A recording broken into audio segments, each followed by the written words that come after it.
Hola a todos.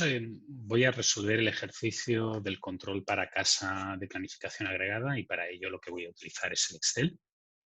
Voy a compartir la pantalla. Como podéis ver, ya tengo activado Excel y tengo activado el enunciado. Tengo un enunciado que corresponde al que me hubiera tocado a mí. Quiero que quede más o menos claro el tiempo que tardaría, así que lo que voy a hacer es pasar todos los datos. Los podría tener puestos, pero no lo he hecho. Dice, es encargado de realizar un plan de capacidad anual en su centro de trabajo. Para ello ha calculado una carga laboral para cada uno de los 12 meses del año, tal como muestra la tabla adjunta. ¿De acuerdo? Por lo tanto, estos son los datos. Tenemos enero, febrero, marzo, abril, mayo, junio, julio, agosto, septiembre, octubre, noviembre, diciembre, con una demanda que son 10.200, 9.000, 11.100, 11.800, 8.700, 8.600, 9.000, 12.200, 12.300, 13.700 y 12.600. Como podéis ver, me he equivocado en algún momento, me he dejado algún valor, por tanto tengo que buscar dónde me lo he dejado. Creo que me lo he dejado aquí, me he dejado el valor de junio, que es 9.800. Y ahora voy a revisar rápido que no me haya equivocado en ningún número, parece que no, y ahora voy a poner los días.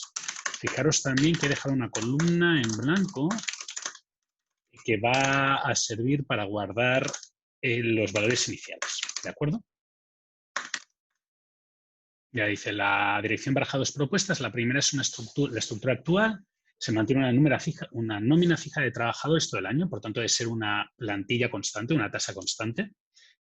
Pero debido a la gran variabilidad, también se plantea una segunda alternativa que consiste en no inventariar en los meses, mantener una nómina de 5 trabajadores solo y ir contratando y despidiendo eventuales, ¿de acuerdo? Cada mes.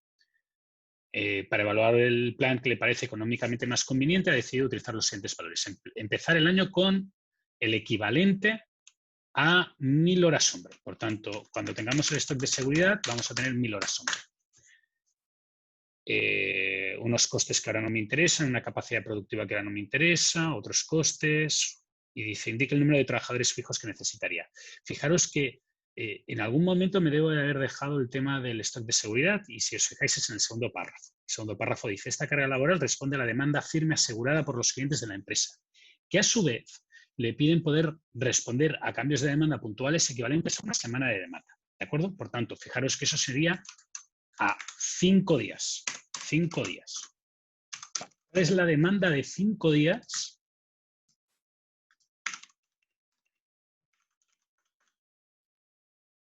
Para enero. Pues fijaros que la demanda de un día es 10.200 dividido entre 22. Por tanto, esto es la demanda de un día. Y ahora, si lo que quiero es la de 5 días, pues es esto multiplicado por 5. ¿Sí? Voy a hacerlo un poquito más chiquitín para que se vea mejor y voy a reducir el espacio. ¿De acuerdo? Muy bien. Por tanto, el stock de seguridad es el de 5 días. Y con este stock de seguridad,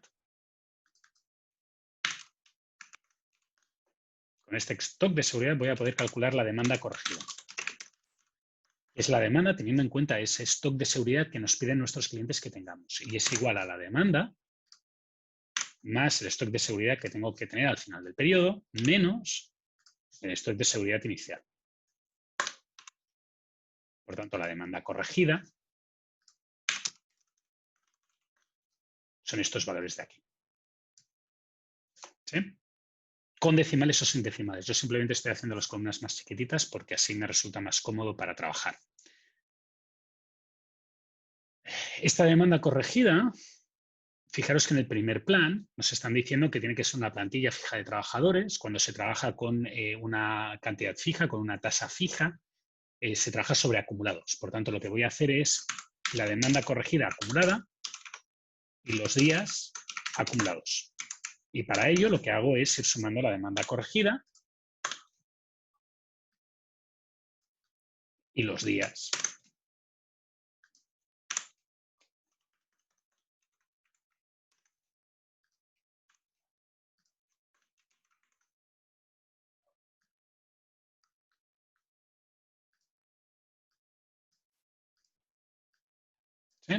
Muy bien. Ahora podríamos empezar a trabajar con trabajadores. Sí, hacer las tasas con trabajadores, pero a mí me resulta mucho más cómodo trabajar con tasas en unidades por día y después transformarlo a trabajadores con el valor que tenemos aquí. ¿Vale? Si sabemos cuántas unidades tenemos que hacer en un día, pues lo único que va a haber que hacer va a ser dividirlo por 8 y listos. 8 horas hombre por día. ¿De acuerdo? Por tanto, lo que vamos a hacer aquí es simplemente calcular la tasa, que va a ser la división entre la demanda corregida acumulada y el número de días acumulados. Y me voy a quedar con el máximo. ¿Por qué me voy a quedar con el máximo? Me voy a quedar con el máximo porque hay una condición que aparece aquí que dice que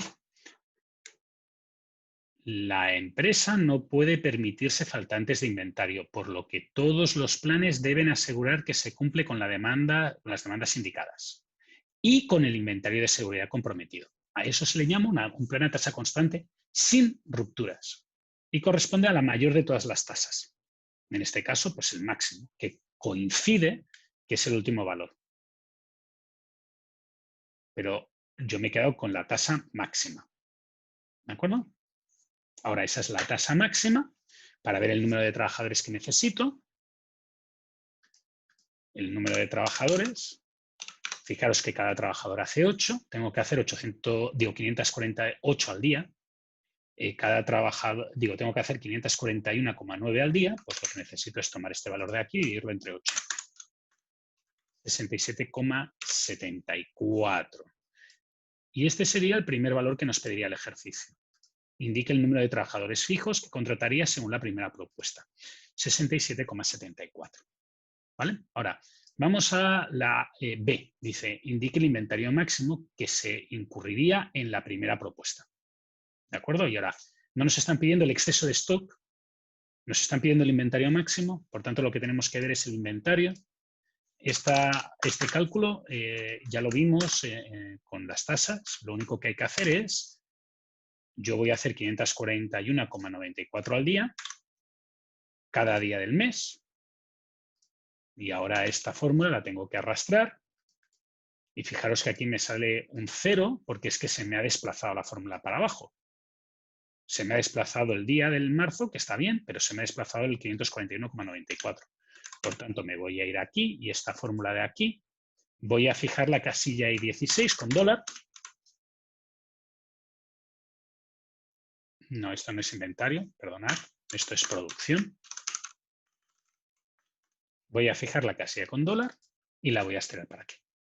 ¿De acuerdo? Esto es lo que hago cada periodo. Y ahora, ¿cuál es el inventario que voy a tener? Pues el inventario que voy a tener va a ser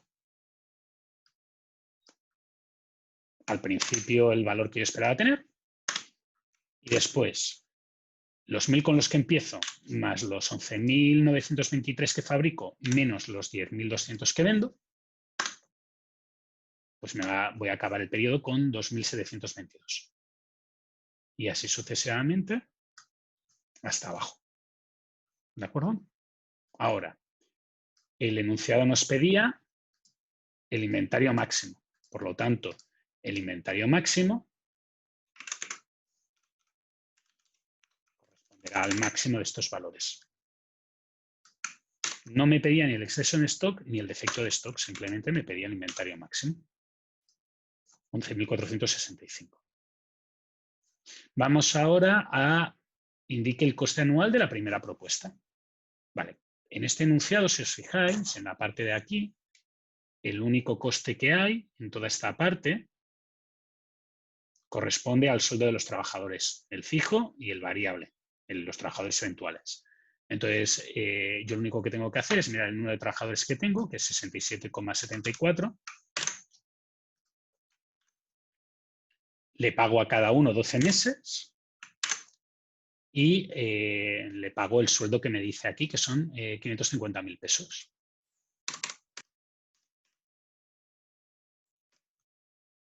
¿De acuerdo?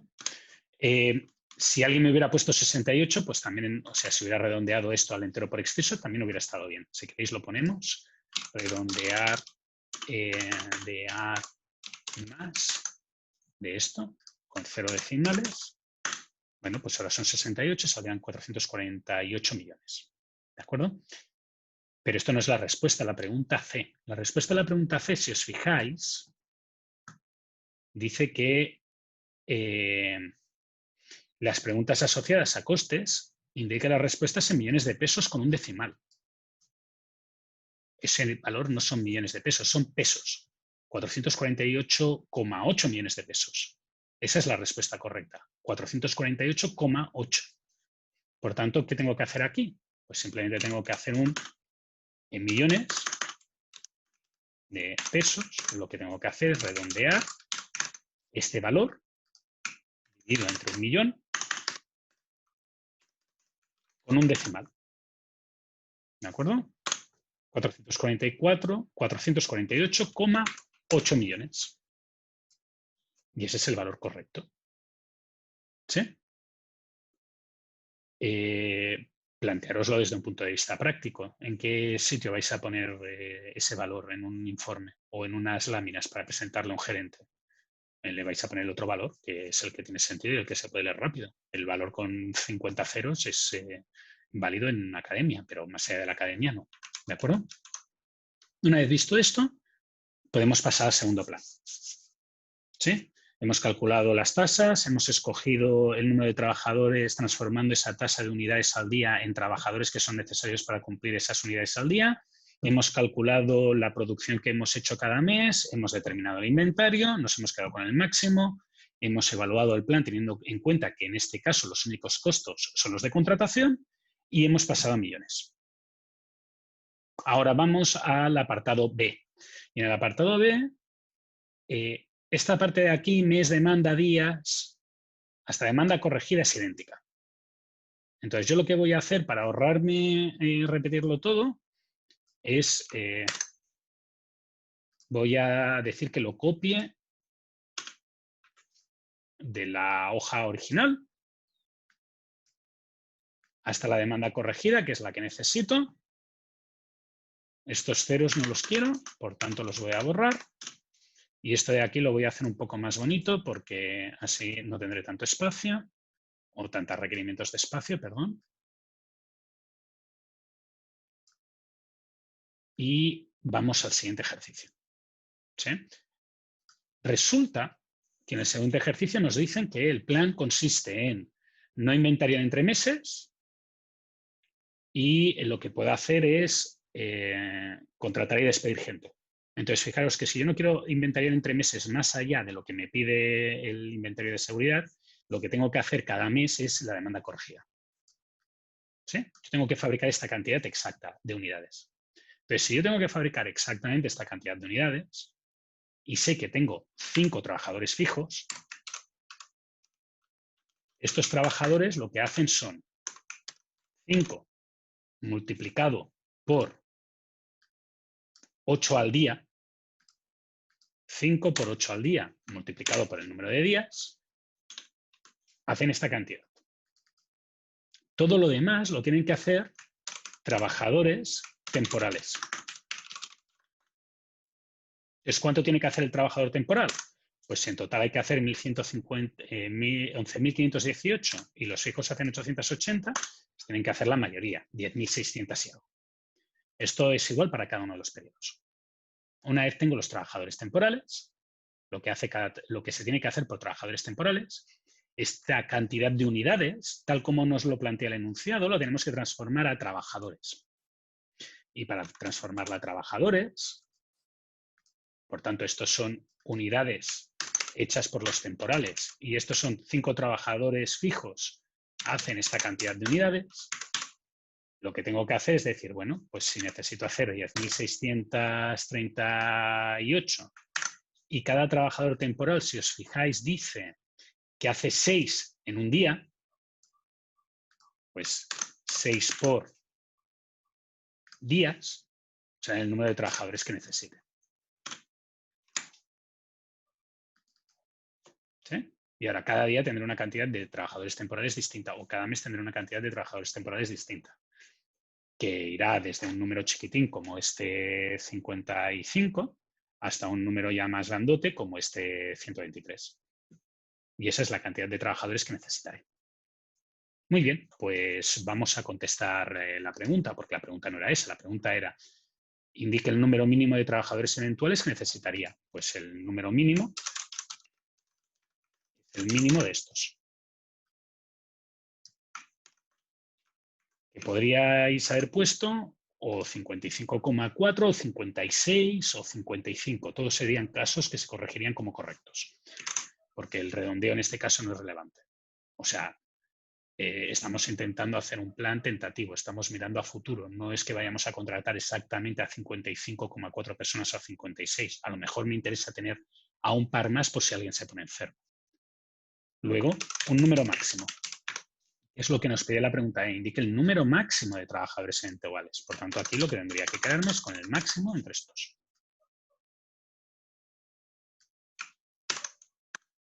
¿Vale? Algo así como 123,4. 123, 124, cualquier valor me valdría. Y ahora dice, indique el coste de la segunda propuesta. Entonces, fijaros que en este coste hay dos costes distintos. Hay el coste de los trabajadores fijos y el coste de los trabajadores variables, de los eventuales. El de los fijos es muy fácil. ¿Por qué? Pues porque los fijos son 5 fijos que trabajan o a los que hay que pagar los 12 meses y cada trabajador cobra 550.000 de aquí.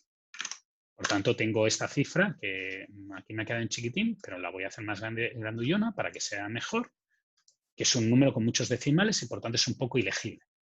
Para los costes variables, lo que tengo que hacer sería, tengo esta cantidad de trabajadores en enero multiplicada por 500.000, que es el valor que nos pone aquí, más esta cantidad de trabajadores en febrero multiplicado por 500.000, más y así sucesivamente. Fijaros que es el número de trabajadores por 500.000 más trabajadores por 500.000. Por tanto, lo que voy a hacer es sacar el factor común de 500.000. Y entonces lo que me queda son trabajadores de enero más trabajadores de febrero más trabajadores de marzo. Por tanto, lo que voy a hacer es una suma. Ya sea de estos valores, quedará esto, o si os ponéis que queréis hacerlo de otra manera y ver qué hubiera pasado si hubierais puesto el